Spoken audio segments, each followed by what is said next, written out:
Okay, so we just got home. We went to Walmart. We went by all the card shops. Nothing was open. Walmart had this box of they have mystery boxes. Hoping I can get that pack right there on the front. But yeah, $24 for this. Don't know if I'll be doing that again.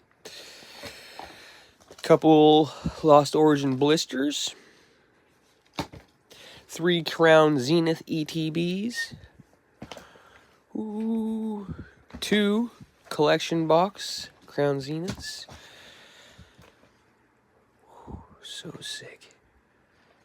Can't wait to crack some of these open, dude. And yeah, and the tin. What up?